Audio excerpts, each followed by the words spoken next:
Everyone, welcome to our presentation. My name is Jessica, and today I will be discussing a little bit of the history of wikis and blogs, as well as their purpose and some fun statistics on the two internet tools.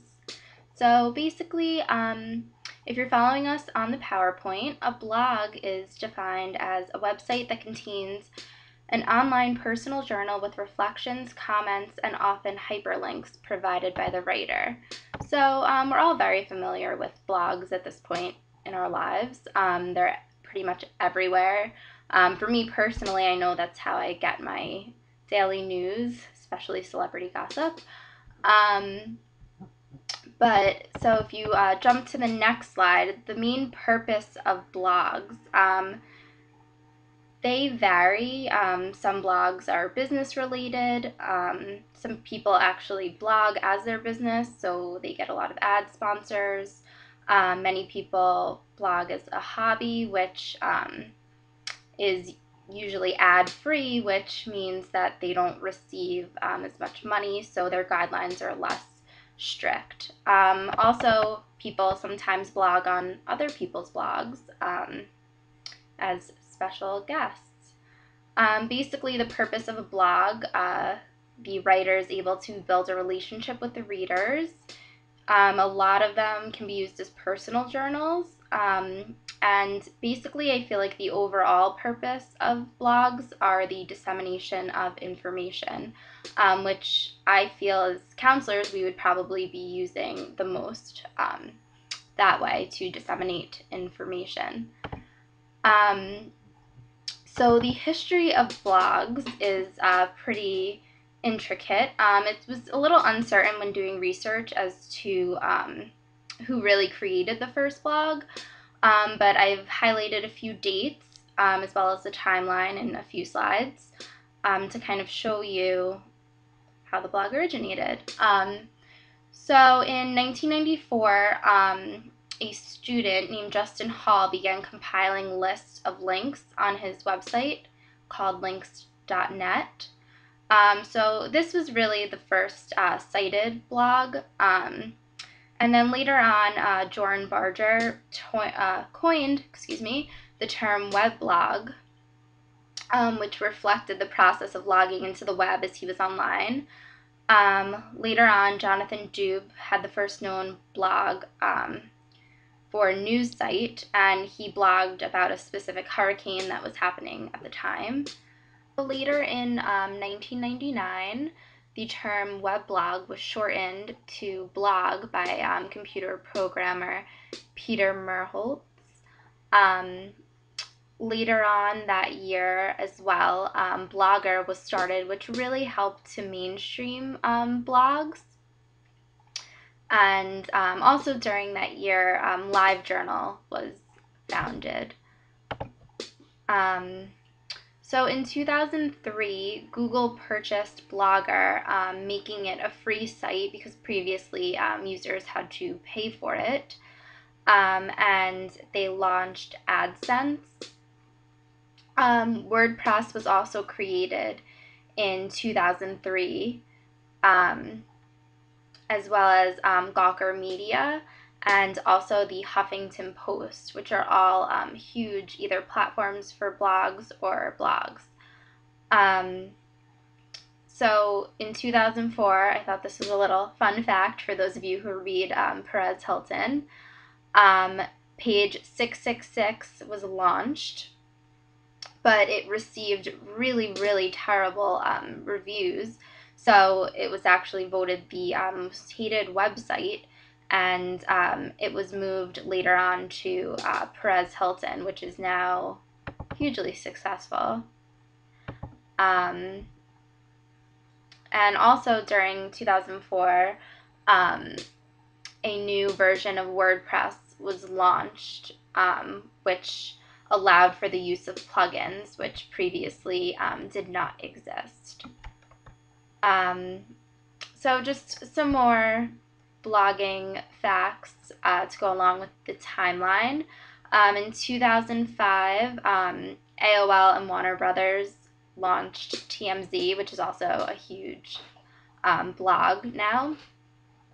And also, one of the two most well-known tech blogs, I believe, were also launched during 2005, Mashable and TechCrunch.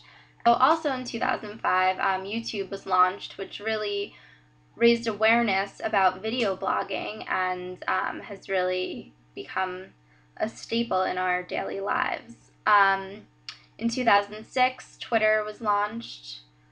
2007, the first blog trade show took place in Las Vegas. And in 2011, Google launched Google Plus, which has also become a pretty significant platform for bloggers. So the next slide is just a brief timeline with more facts about blogging, many of which I've already mentioned. So when it comes to statistics of the usage of blogs, blogging.org did a survey, and they found that more men than women blogged.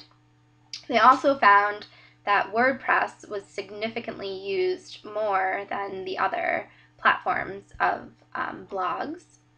So within the United States alone, there are an estimated 31 million bloggers, which is extremely significant when it comes to any tool that is used online.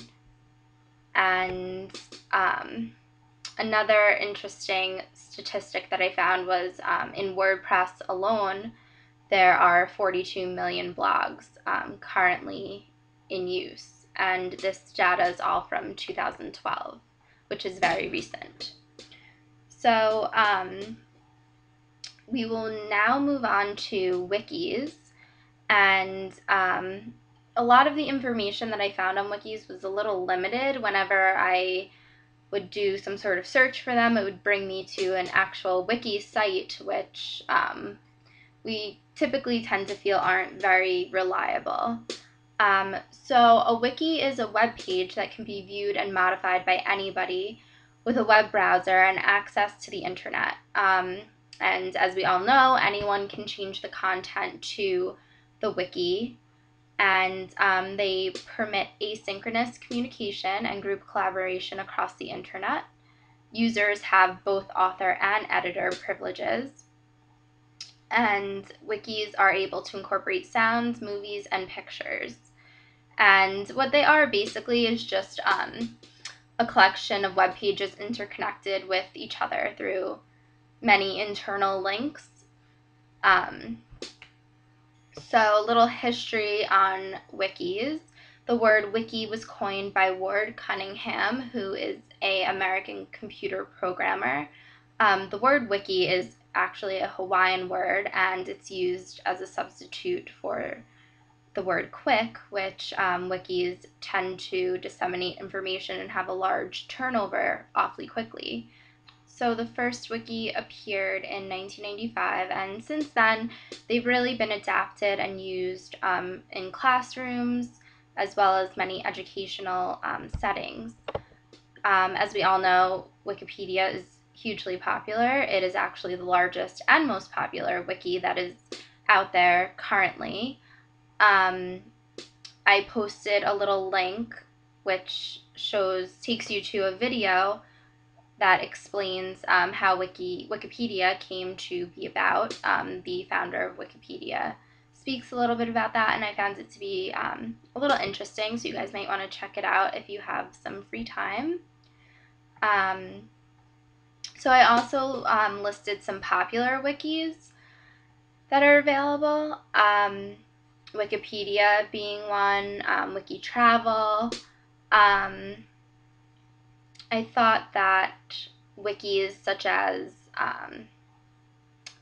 like wiki for cooking or wiki for like how-to could be interesting. I could see how these could be incorporated into a counseling setting. I'm just not sure how well they would work. Overall, I think that blogs could be a very useful tool in counseling if used in the proper way. It gets a little tricky when it comes to issues of confidentiality and disclosing information via the blog, but I think if a counselor is blogging about something that a client could find to be useful, then blogs could definitely be incorporated into one's practice. Thank you guys for listening. That's about all I have for you. And I hope you enjoy the rest of our presentation. Thank you.